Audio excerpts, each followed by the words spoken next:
Felicity Sapp is Clinical Director and owner of OCD and Anxiety Psychological Services in Calgary.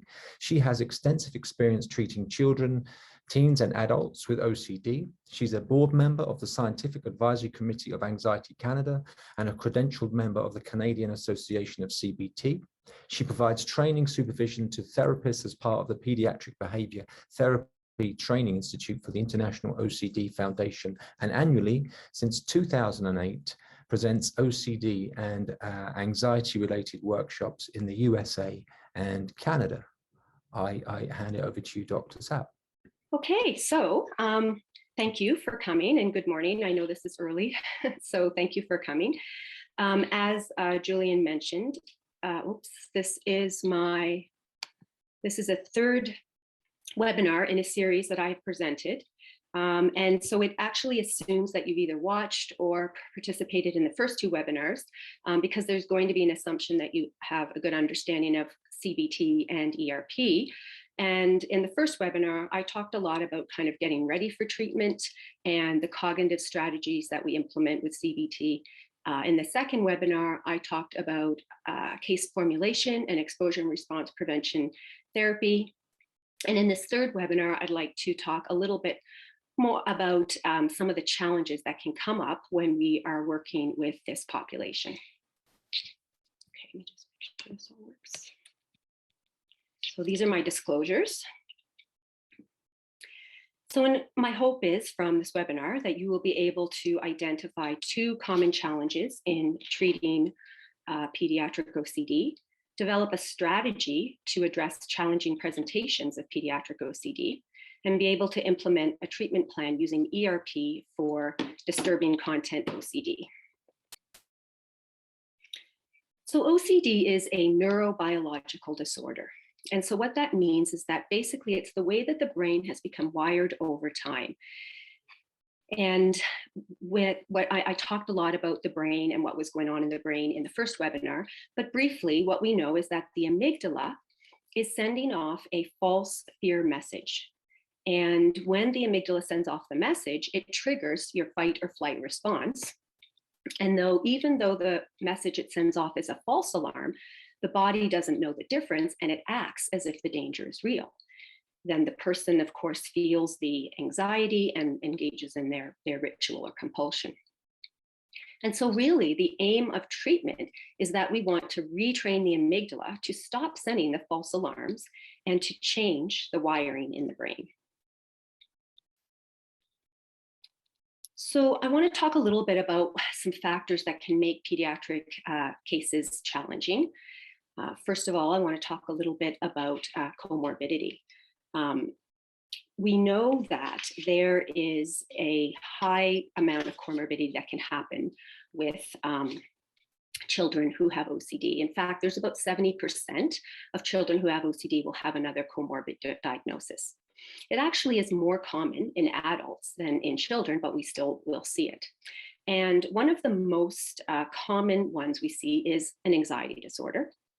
Then another obsessive compulsive related disorder like body focused repetitive behaviors, body dysmorphic disorder, hoarding. We see some of the hoarding less in children, but it can still be there. Depression is going to be more common in teens and adults than it would be with children, but again, we still see it.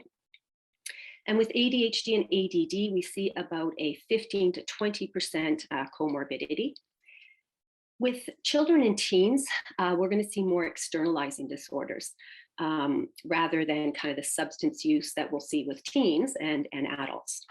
And then about 25% of Asperger's syndrome patients will also have OCD. And then of course we see eating disorders and of course Tourette and tic disorders. So once you've sort of determined that there is a comorbid disorder, it's going to affect how successful the OCD treatment's going to be, and it's going to affect sort of how you're going to progress with your treatment. And so because of the commonality, we really want to make sure we assess for comorbidity and expect it. So if we do find a comorbid disorder, what do you go after first? Well, you want to determine you're going to look at a number of factors. So first of all, you're going to want to determine which of the disorders is more severe. Which one is causing more functional impairment in the sense that it is negative consequences for the child in the different areas of their life. You're going to want to look at perhaps which one came first. That might help make your decision. Sometimes there's going to be a disorder that actually needs to be addressed first. These are situations where there's addiction or safety issues.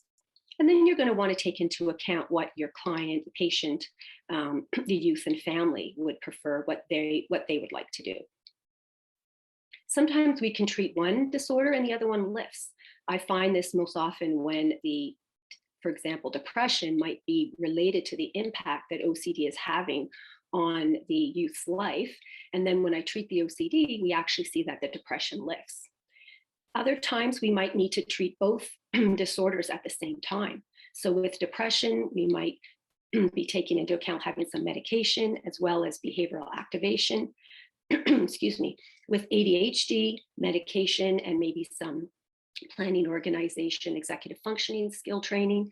And with disruptive behavior disorder, we may need to look at some parent management training concurrently.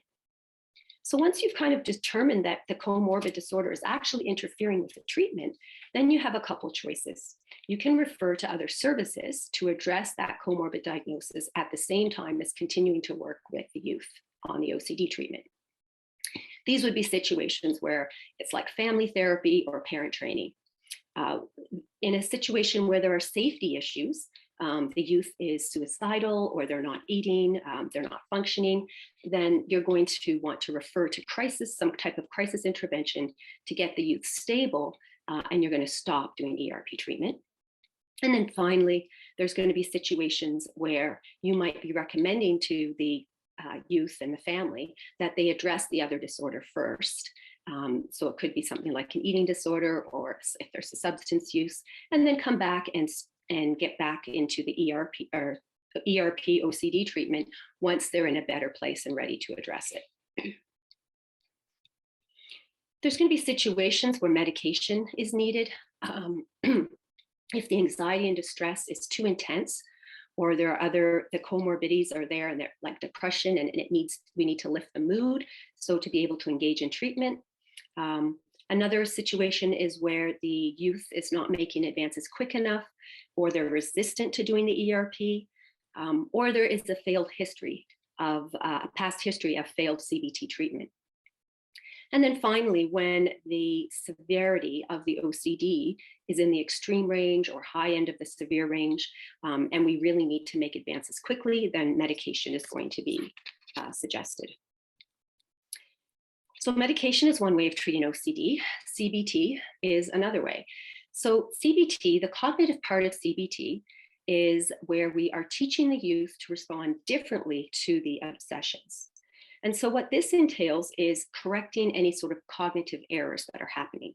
Now, it's important to understand that this does not mean we're trying to help the youth prove that their fears are untrue, but rather what we're trying to do is help them understand that the conclusions of how they're coming to their conclusions is flawed.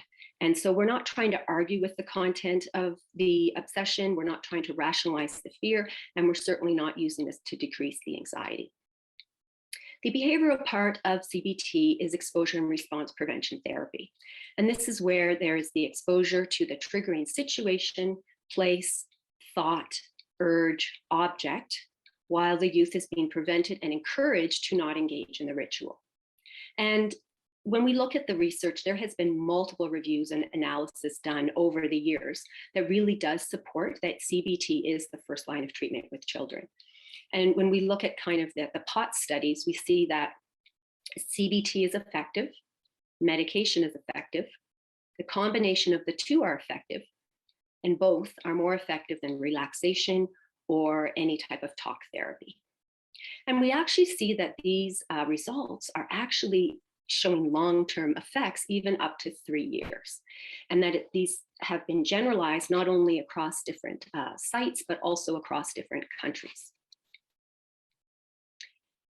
So exposure and response prevention treatment, I talked a lot about this at the second webinar. So again, I'm just going to briefly go through the steps. Really, the first step we want to do is create with the youth a list of triggers that come from their main fear. And then we want to use the anxiety scale to rate each trigger. We're going to range those triggers on a hierarchical scale related to that one specific fear. And then when we're conducting ERP, we want to start with the items on the lower end of the scale and then start to work our way up. So ERP really is this idea that we're triggering the youth's obsession through exposure, and then we're helping the youth resist the associated compulsion, which is the response prevention part. And we're doing this over a series of exposure trials. And the way that this works is we know that over time, anxiety comes down. And so by exposing the youth to the trigger and not engaging in the ritual, what happens is the youth learns that habituation occurs and the anxiety goes down naturally. And the amygdala needs to experience both within trial habituation and between trial habituation.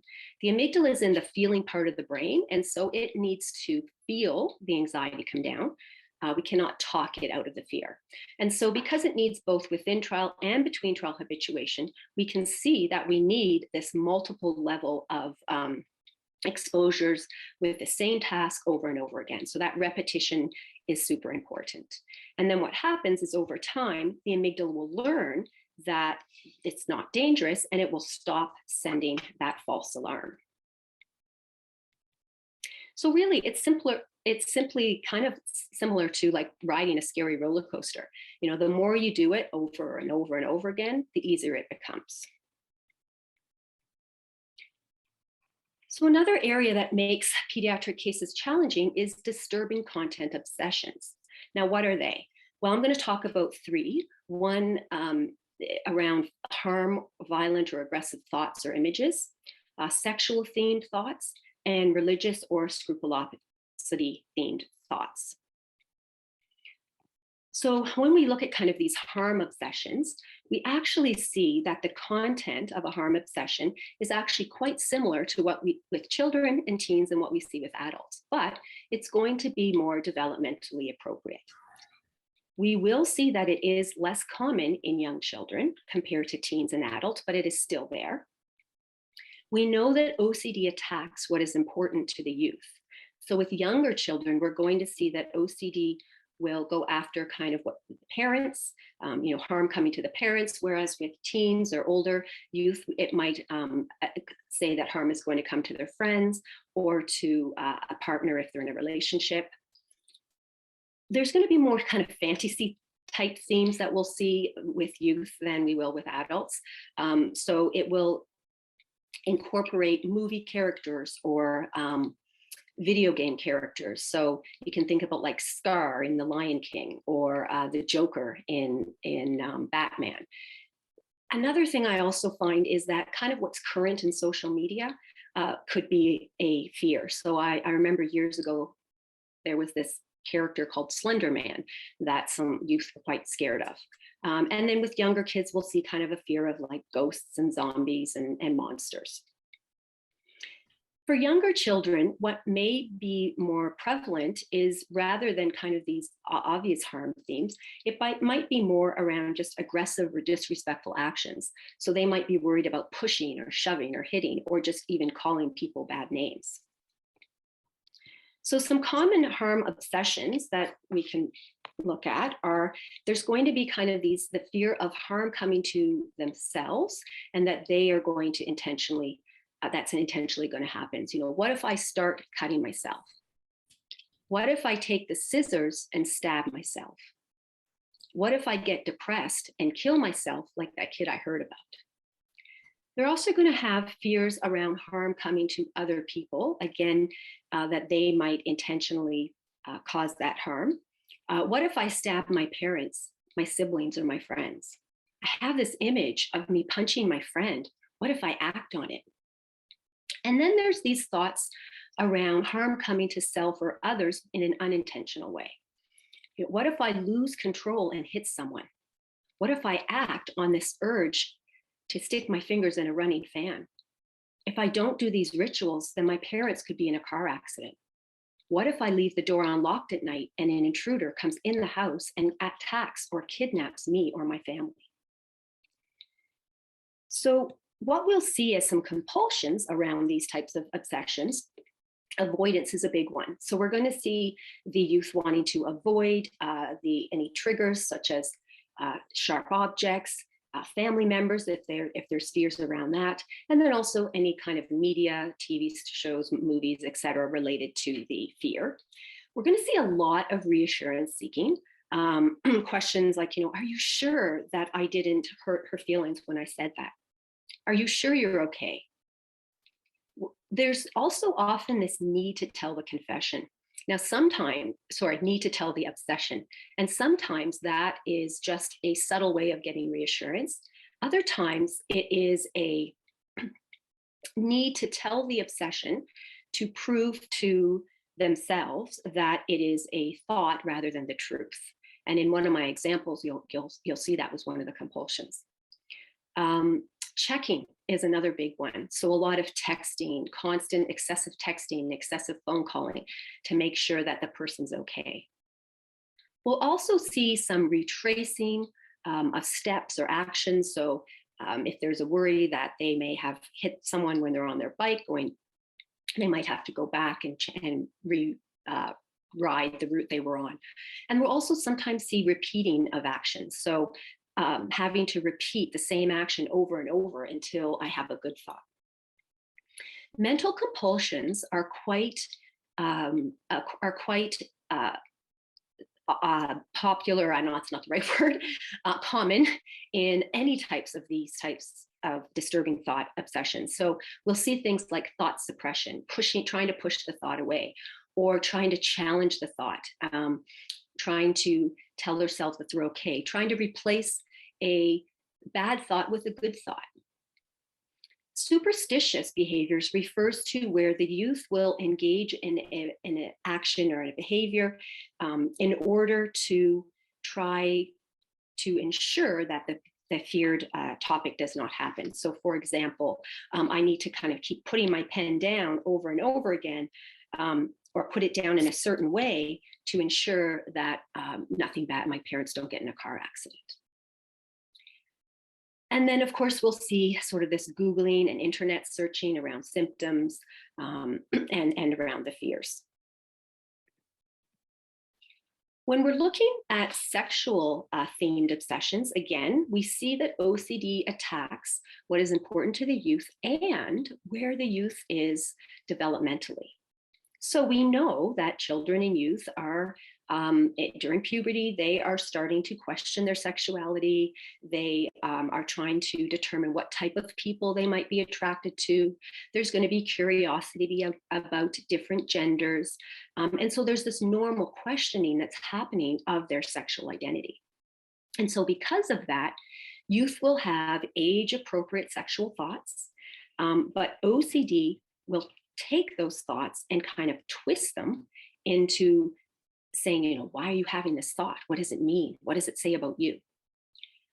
Also, there are some actions that that youth will engage in. So masturbation or exposure to pornography. And again, OCD can attack these certain topics and say, what does it mean that you enjoyed what you were doing or what you were watching? What does that say about you? So again, OCD twists these kind of normal things that are happening at this age and makes them feel that there's something wrong with them. And then finally, we see that at this age, there are bodily changes that are happening. And so again, as kids are changing in their bodies, they're comparing themselves to their peers. And then OCD is going to kind of twist that into sort of, questioning and put meaning into differences that they might have in terms of the size or the attractiveness of their sexual organs. A third area we kind of see is more relationship related obsessions. And this is where there's more of a fear that if they're in a relationship, that they may cheat on their partner or their partner may cheat on them, or they start to question whether they're actually truly attracted to their partner and want to be in the relationship, even when they know they do. So some common sexual obsessions. Again, we have these unwanted sexual thoughts about self. What if I get sexually assaulted?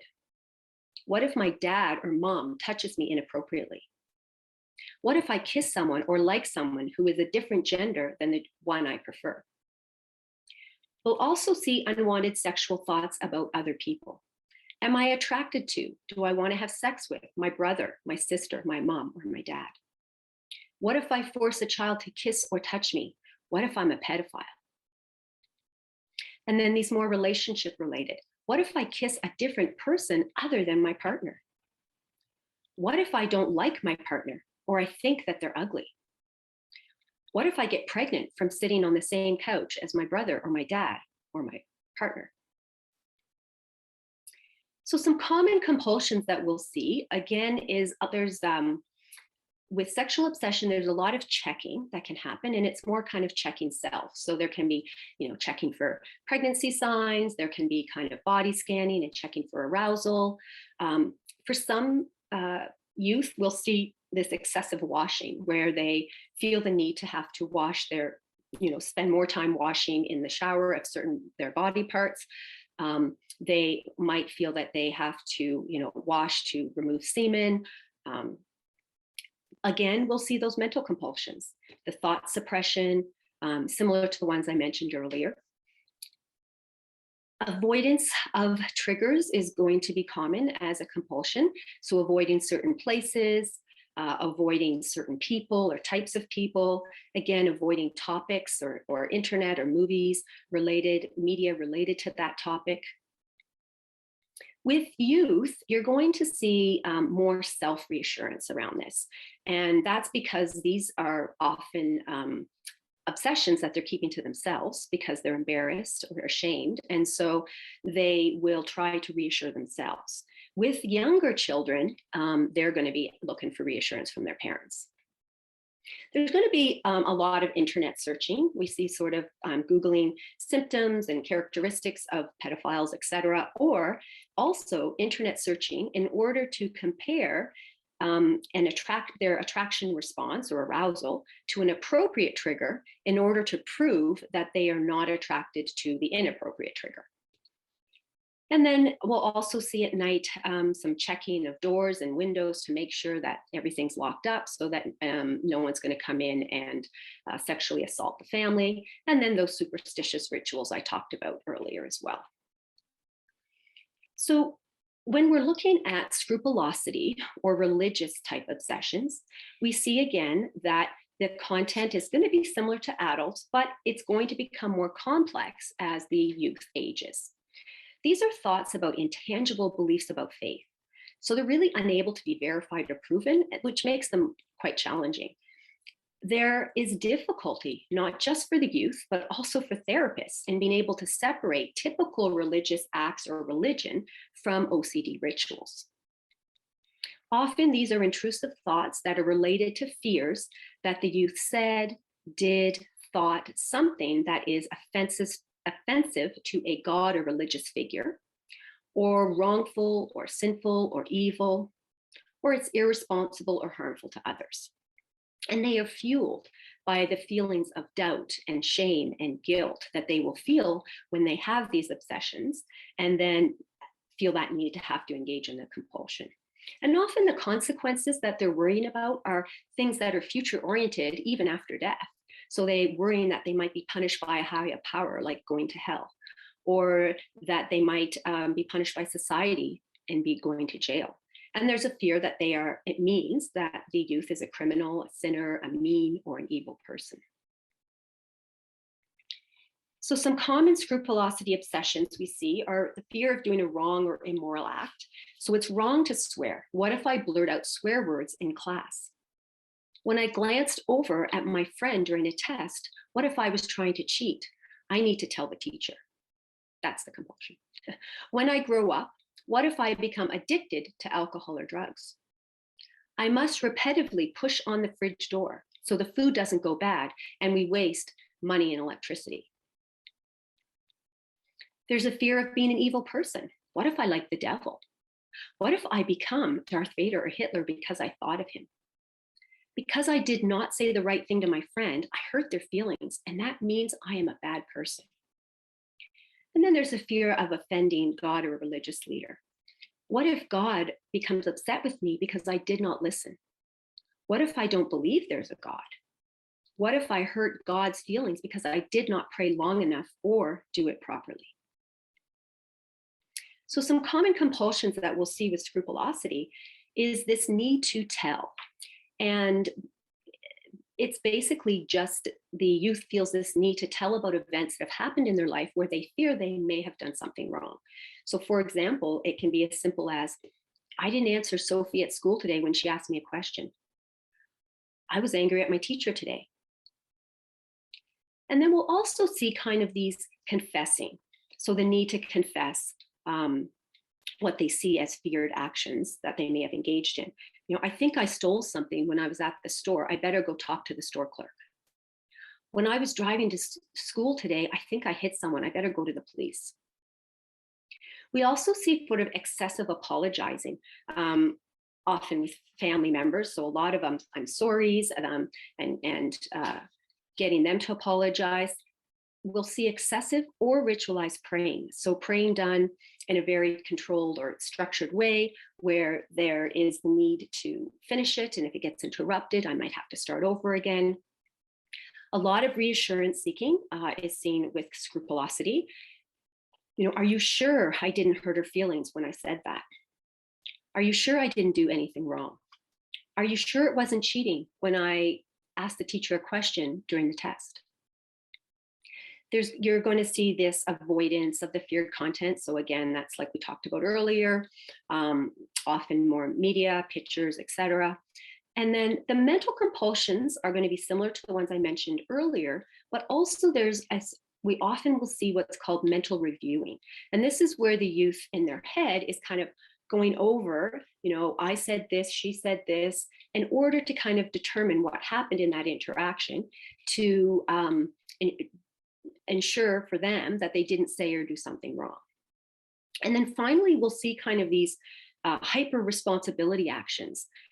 So we will see things where, there's this constant checking of taps and electrical items, and so water and fridges and making sure that they're lights, etc.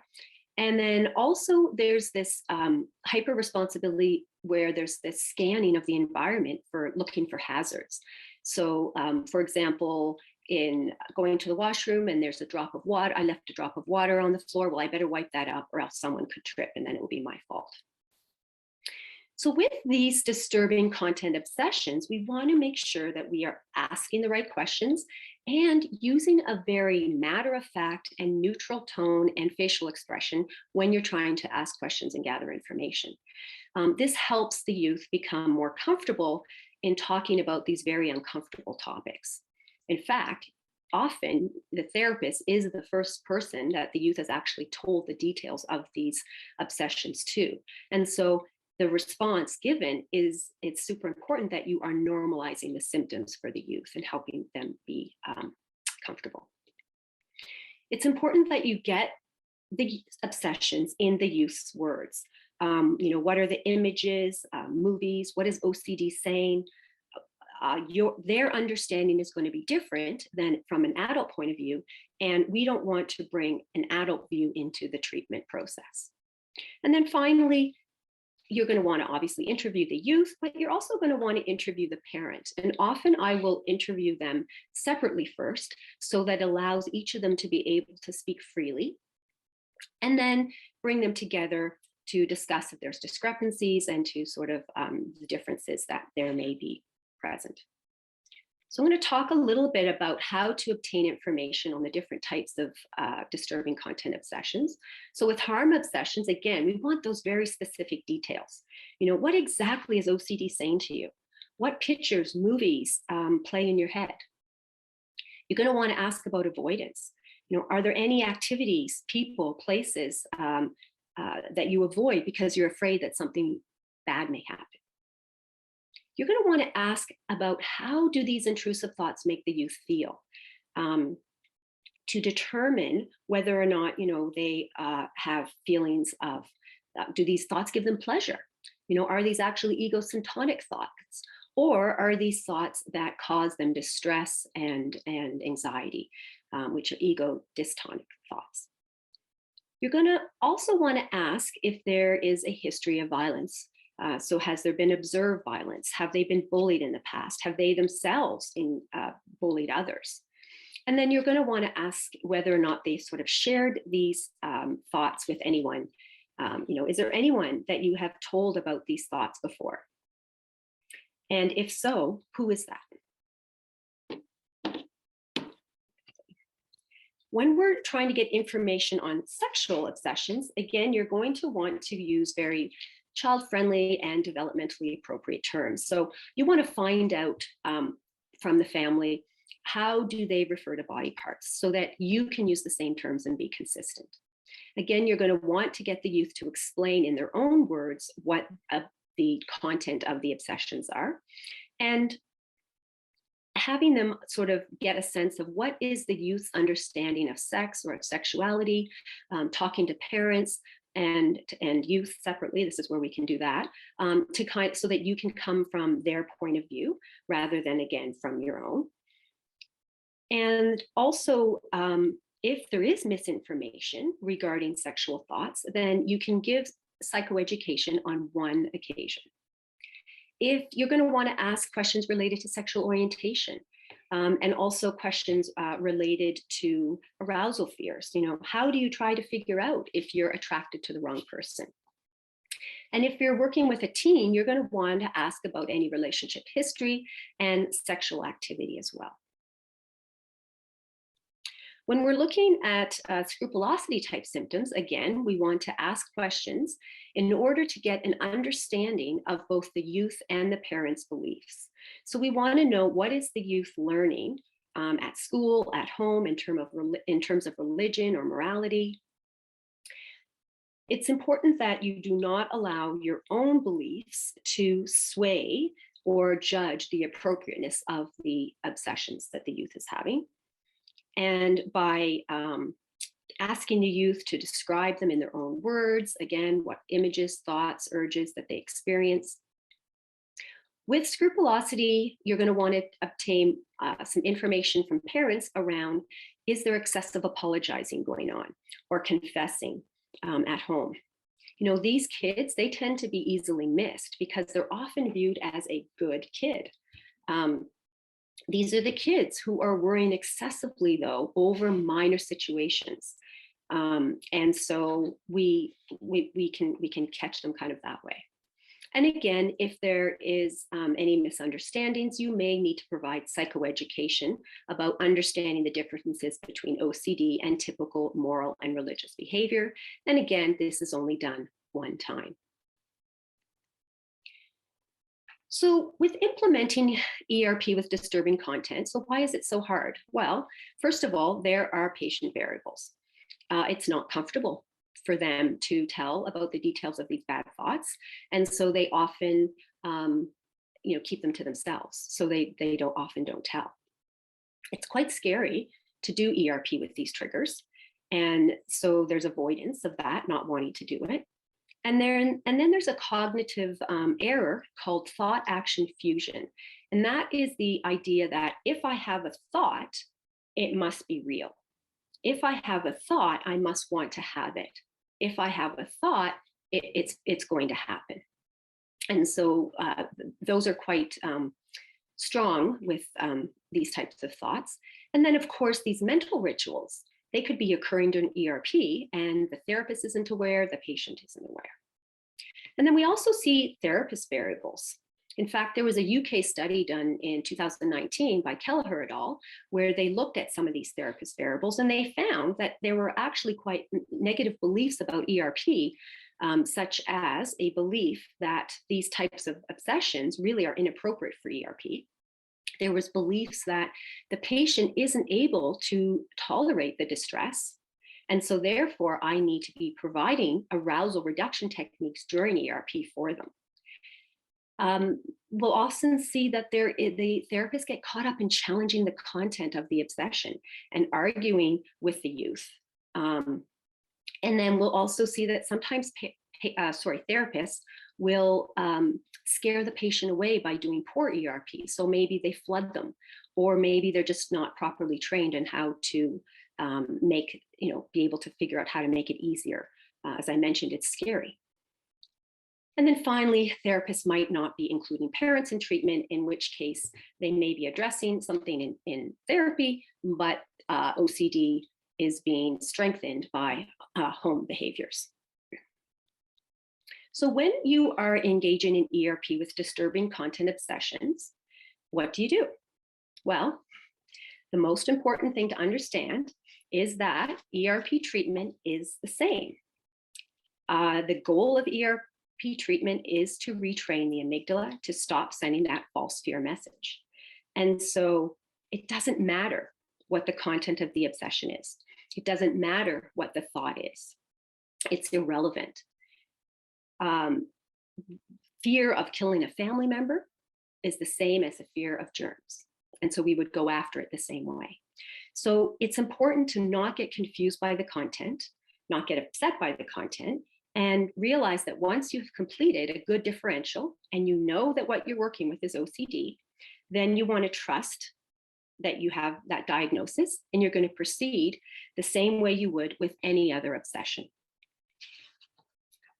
You want to ensure that you are negating any mental rituals by bringing back the fear. So if the youth is engaging in mental rituals, we want to bring back that fear to show them how to do that.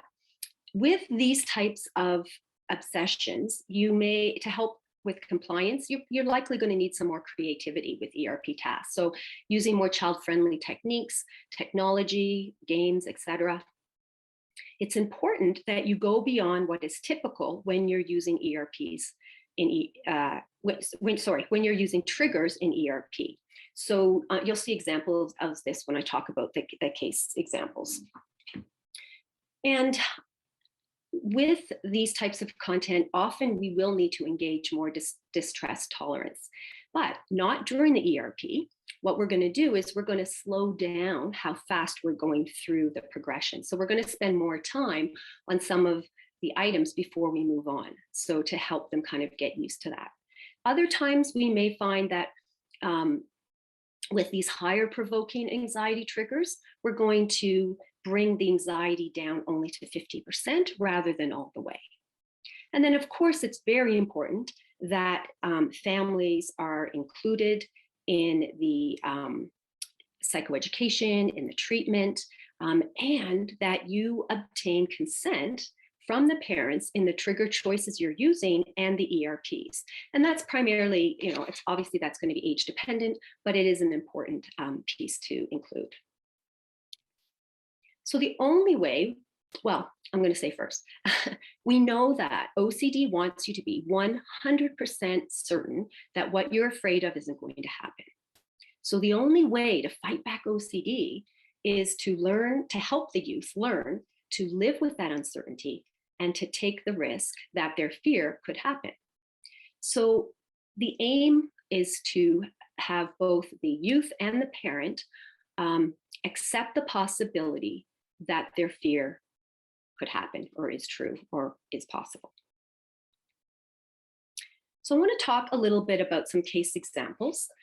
This is Julie, and she was a 16-year-old who had OCD, who I had seen in the past, and she came back to treatment because originally she wasn't doing the ERP. She was not telling truth about it. And I knew that because she kept coming back several times. Anyway, she was experiencing some quite violent and intrusive thoughts at this point and was quite motivated to resume and do the ERP. Plus she had gotten older. So her obsessions were a fear that she truly wanted to stab her parents or other people. And really, it was a fear of acting on the unwanted impulse. And her compulsions were a lot of kind of mental compulsions, trying to talk herself out of her fear. She would push away these violent images and then go and distract herself. She used her phone to take pictures kind of as a timestamp to show that what was going on, that yes, I had a thought at this time and it's not truth. And then again, she needed to tell her mom about these intrusive thoughts. And it wasn't to get reassurance, it was to be able to, again, differentiate that this is a thought and not a truth. And then there was some reassurance seeking as well happening with mom as well. So we created a hierarchy around her fear of harm. And there's a number of items here that kind of went from lower to higher. And I'm just going to show you some sample planned ERP tasks we use. So we started off with just kind of looking at pictures of knives, and started with like them getting bigger in size, real knives bloody knives with a hand. And then we got into holding knives, started with easier ones. And then in the end, she was holding a knife like that big one you see there. And this is where we went beyond what is typical, because then we had her kind of stabbing with that knife, and then even stabbing pictures of people she was afraid of harming. She also had to take those screenshots, those timestamps. We had to delete, sit with the fear, anxiety, let that come down. And we did that as planned. And then watching just kind of short scenes of violence that she was afraid of, and trailers of movies that she had been avoiding. Her day-to-day ERP tasks is that gradual reduction of reassurance seeking from mom. I had her start with having a table knife in her bedroom all the time, and then we went to a steak knife, and that knife just hung out in her bedroom. And every time she saw it, she was to say, I'll never know for sure. It's possible that because I'm having this thought, it means I want to have it, and then I'm going to act on it. I had her watching the movies that she was avoiding. She would use knives and volunteer to chop up vegetables when she was around her mom. We had her looking at teen murderers and then creating a collage of that she had to look at every day, and then using delaying and resisting the urge to take that screenshot. Second case presentation is Tom. And he's a 14-year-old that, again, who came back to treatment. Originally, he had come because he had sexual orientation type thoughts. And so we targeted that, and he was doing great. And then now he came back because he was having a fear that he would act sexually inappropriately with younger children, and a fear that he was evil and a pedophile. And so he was seeking a lot of reassurance from his parents. He was doing a lot of mental rituals, telling himself that he was a good kid, challenging it, telling himself he would never do it. And he was avoiding being around younger kids like his brother and his cousins. And so we created a fear hierarchy for him. Up at the very top, the one rated 10. So what actually triggered all of this was he had come across a Dr. Phil episode where they were interviewing a teen pedophile. And so that's what initially triggered his fear. So that was our very highest item. So for his sample tasks, we had him looking at pictures of younger children, going and being around playgrounds where there were younger children, be alone with his younger brother and cousins, look at pictures of teen pedophiles, and then working with all these kind of scary words. His day-to-day tasks involved being, his mom would randomly trigger him by texting him his feared words throughout the day. He was very artistic, liked to draw. So we had him looking at pictures of pedophiles, and then he would draw them. He also created a comic strip around his feared content. So it was around him enticing kids to come to him. That was what his comic strip was about. And then he would make an effort to smile and say hi to the younger kids when he was at school. And so when he would see a younger kid, maybe I will try and touch that kid inappropriately, and that means I may be a pedophile. Anne had some scrupulosity obsessions. She was a 9-year-old. There was a lot of reassurance seeking coming at home. Her fear was that she would hurt people's feelings, that she was a bad kid for having these thoughts, and that God would punish her for having these thoughts. She had a lot of confessing and apologizing, asking for forgiveness. She had some very repetitive praying and bedtime routines, and a lot of checking that she did not offend. So with her, we created a bravery ladder. and had a number of different triggers on that ladder. So for Anne, her ERP tasks were that she would look at pictures. We started off with a little comic picture of the devil and got to the more challenging ones. We did a lot of arts and crafts with her. So arts and crafts with the bad words, arts and crafts with the pictures, playing games with them. She would purposely tell a white lie to her mom. And then some of the day-to-day ERP tasks where she would create a collage of these pictures and words. She wouldn't confess when she had a bad thought, playing a game with the family and cheating. And then she was very musical. So she created a song about being a bad kid and exposed herself to that. So there are also family factors that can make OCD cases challenging. Parental anxiety. We can see if the parent has anxiety, negative family dynamics. So these are where the environment is, there's hostility, where there's anger at the symptoms. So something like, we are always late for school because of the rituals she has to complete. Or there's expressions around criticism. Why can't he just stop doing his ritual? He's not trying hard enough. Or kind of this overprotection type of comments. Sammy gets overwhelmed so easily. I have to make sure he's okay. We see that family accommodation, about 90% is happening about 90%, and it's not 50% sort of think it's helpful. So with these family factors, what can you do? Well, first of all, with parent anxiety, we want to educate the parent about anxiety. We want them to understand that it's not going to hurt your kid. And that your child actually needs to learn how to manage their own emotions. You're also going to want to give that parent some coping strategies, relaxation, and some coping statements that can help them. Something like, I know it's hard for Sammy.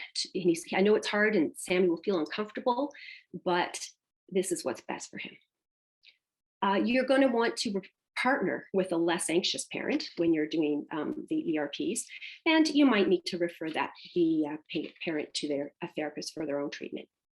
If there's some negative family dynamics going on, part of what we want to do is give feedback on how to communicate in a way that is firm and direct, but also reduces the stress. You might need to address any parental disagreements going on. That you might need to refer or have the parents doing some parent skills training. We want to look a little bit at how, maybe we want to get the parent engaged in self-care so that they are reducing their own tension and feeling less tense in the environment. And again, maybe there's the referral to family therapy. So I'm not going to talk much about what the different forms of family accommodation, but just going to say that family accommodation is any action by a family member that makes it easier for the youth to engage in rituals. There was a great webinar done by Dr. Bliss that went more into detail around family factors and family accommodation. It is well-intentioned. It's usually an attempt to reduce the family conflict, but it often will kind of backfire. So what do you do when there's family accommodation? Well, the first thing we want to do is to reduce the family involvement in the rituals by including them in the treatment and getting them to disengage in the OCD behavior. And we do this through something called behavioral contracts. So a behavioral contract is a collaborative effort between the youth and family to work together to gradually withdraw the behavior. And it's often piggybacked onto ERP treatment. So with Anne, she had that worry that she was a bad kid. So we targeted her reassurance. Let's not boss back OCD anymore. So Anne had a rule that she had to be able to tolerate the discomfort, let the anxiety come down, and rate herself on her fear thermometer. She would try to answer the questions by herself, or she would delay and try and engage in another activity with mom's help. Mom's role, or the family's role, was to not rescue Anne, but let her try to manage her own emotions, give kind of a cheerleader response. It sounds like OCD is trying to trick you and saying, I must answer you right now. Let's wait 10 minutes while we keep playing our game. Or changing how they respond to it. What do you think I'm going to say? What would Dr. Sapp say? Maybe that's true. What are we going to do when the youth is resistant to treatment? Well, first, we want to try to increase motivation. We can do that through trying to, what was your life like without OCD? How is it impacting the different parts of your life? We might have to reduce the pressure on doing the planned ERP and incorporating parents and having them do more day to day, making ERP more fun, and then maybe shifting to an easier item. Another great motivator is something called a token economy, which is an incentive program. And so with Anne again, she and her family produced a list of rewards that were small, medium, and large. And then she would earn stickers and points for when she needed those rewards. So with that reassurance seeking, she had 50 tokens at the start of the day. Every time she wanted reassurance, she had to give away that token, and mom would remind her, you sure you want to give it away? And at the end, whatever amount of tokens she had, she would use them to purchase small rewards or save for larger ones. What about the times when the youth really doesn't want to be in the treatment? Even with motivators, they're not working, they're not talking in sessions, they're not sharing information. Well, in these situations, if they're really unwilling to participate, we can provide treatment for the parents, and we engage them in treatment. We look at how are they, what accommodating behaviors are happening, and we start to address those behaviors in a very structured manner, similar to ERP. And by engaging the parents in this way, what ends up happening by decreasing their involvement in the rituals, it creates an environment that encourages the youth to participate by either making the environment uncomfortable, or the youth kind of wants to have a say in what changes the parent's making. So we want to invite them to participate, and but if they say no, then you just periodically check back in. In fact, Eli Lebowitz created a supportive parenting for anxious childhood emotions program, SPACE program. And the aim of that was to educate and teach parents about childhood anxiety and how their actions contribute to it and shape it. There was actually a series of studies done that have shown that this SPACE parent-trained program is, and engaging parents in this way, is as efficacious as child-based CBT in reducing childhood anxiety. So we know that treatment of pediatric OCD is not always straightforward. It can be challenging, and for different reasons. So we really, comorbidity is common. So we want to assess for it and expect that it's there. It's important not to let the content of the distractions distress you, or distract you, distress you. ERP is going to be the same regardless of the intrusive thought. What if I am sick is the same as what if I'm a bad kid, is the same as what if I'm attracted to my sibling, right? A thought is a thought is a thought. And so we know that we need to get the youth and parents accepting the uncertainty and risk the possibility that their fear could happen. That's the key to winning against OCD. And if there are mental rituals going on, we want to teach them how to bring back the fear and negate those. Because OCD affects the whole family, we know that we have to look at family factors and address them appropriately. And if there's resistance, we can use incentives to motivate youth. If that's not enough, then we know that working with parents as well to reduce their involvement is actually recommended and effective. Okay, well, that's all. So thank you very much. And I guess I will open it up for questions now. Thank you, Dr. Sapp. Stop my share. Thank you. I'm going to just put the polls up in the meantime. So please do ask a question by putting it on chat, attendees, if you so wish. If anyone has any questions, yeah. Oh.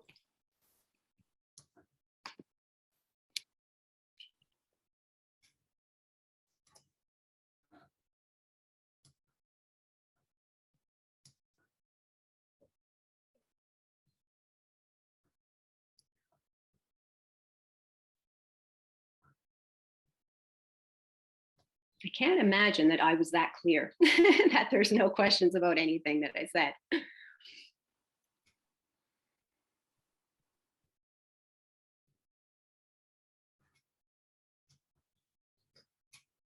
Doesn't look like there are any questions.